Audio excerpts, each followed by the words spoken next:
The Wonderful Wizard of Oz, Chapter 16. The Magic Art of the Great Humbug. Hello, this is Natasha, and this is the 16th chapter of The Wonderful Wizard of Oz. We know that the wizard is not quite as powerful as his name suggests. He is just a little man. And is he really able to grant the characters their requests? He still has the power to persuade the gullible, as we shall see. The next morning, the Scarecrow said to his friends, "Congratulate me.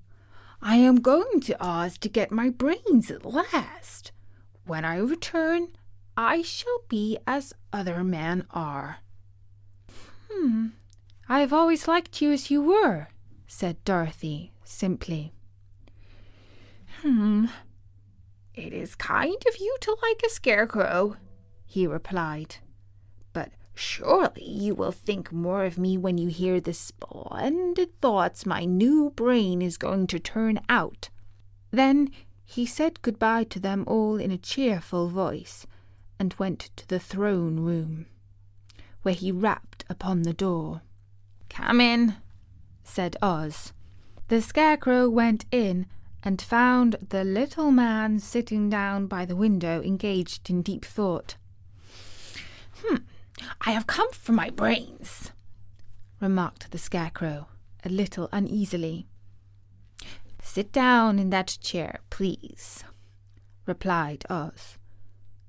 "You must excuse me for taking your head off, but I shall have to do it in order to put your brains in their proper place." "That's all right," said the Scarecrow. "You are quite welcome to take my head off, as long as it will be a better one when you put it on again." So the wizard unfastened his head and emptied out the straw. Then he entered back in the room and took up a measure of bran, which he mixed with a great many pins and needles. Having shaken them together thoroughly, he filled the top of the Scarecrow's head with the mixture and stuffed the rest of the space with straw to hold it in place. When he had fastened the Scarecrow's head on his body again, he said to him, "Hereafter you will be a great man, for I have given you brand new brains." The Scarecrow was both pleased and proud at the fulfillment of his greatest wish, and having thanked Oz warmly, he went back to his friends. Dorothy looked at him curiously. His head was quite bulged out at the top with brains. "How do you feel?" she asked. "I feel wise indeed," he answered earnestly. "When I get used to my brains, I shall know everything." "Why, are those needles and pins sticking out of your head?" asked the Tin Woodman. "That is proof that he is sharp," remarked the Lion. "Well, I must go to Oz and get my heart," said the Tin Woodman. So he walked to the throne room and knocked at the door. "Come in," called Oz, and the Woodman entered and said, "I have come for my heart." "Very well," answered the little man, "but I shall have to cut a hole in your breast so I can put your heart in the right place. I hope it won't hurt you." "Oh no," answered the Woodman. "I shall not feel it at all." So Oz brought a pair of tinsmith's shears and cut a small, square hole in the left side of the Tin Woodman's breast. Then, going to a chest of drawers, he took out a pretty heart, made entirely of silk, and stuffed it with sawdust. "Isn't it a beauty?" he asked. "It is indeed," replied the Woodman, who was greatly pleased. "But is it a kind heart?" "Oh, very," answered Oz. He put the heart in the Woodman's breast and then replaced the square of tin, soldering it neatly together where it had been cut. "There," said he. Now you have a heart that any man might be proud of. I'm sorry I had to put a patch on your breast, but it really couldn't be helped." "Never mind the patch," exclaimed the happy woodman. "I am very grateful to you, and shall never forget your kindness." "Don't speak of it," replied Oz. Then the Tin Woodman went back to his friends, who wished him every joy on account of his good fortune. The Lion now walked to the throne room and knocked at the door. "Come in," said Oz.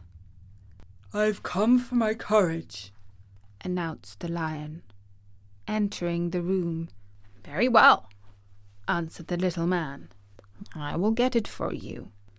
He went to a cupboard and, reaching up to a high shelf, took down a square green bottle, the contents of which he poured into a green gold dish beautifully carved. Placing this before the Cowardly Lion, who sniffed at it as if he did not like it, the wizard said, "Drink." "What is it?" asked the Lion. "Well," answered Oz, "if it were inside of you, it would be courage.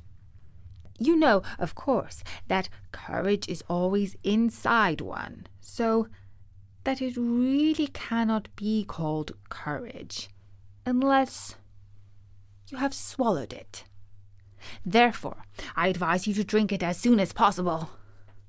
The Lion hesitated no longer, but drank the dish that was empty. "How do you feel now?" asked Oz. "Full of courage," replied the Lion, who went joyfully back to his friends to tell him of his good fortune. Oz, left to himself, smiled to think of his success in giving the Scarecrow and the Tin Woodman and the Lion exactly what they thought they wanted. "How can I help being a humbug?" he said, "when all these people make me do things that everyone knows can't be done. It was easy to make the Scarecrow and the Lion and the Woodman happy because they imagined I could do anything. But it will take more than imagination to carry Dorothy back to Kansas, and I'm sure I don't know how it can be done." And that was the 16th chapter of The Wonderful Wizard of Oz, in which we saw that the power of persuasion is greater than the power of reality. The Tin Woodman, the Scarecrow, and the Lion all seem pleased with what they've got from the wizard. But what about Dorothy? Do you think Oz will help her get back to Kansas? Keep listening at storynori.com to find out. From me, Natasha. Bye-bye.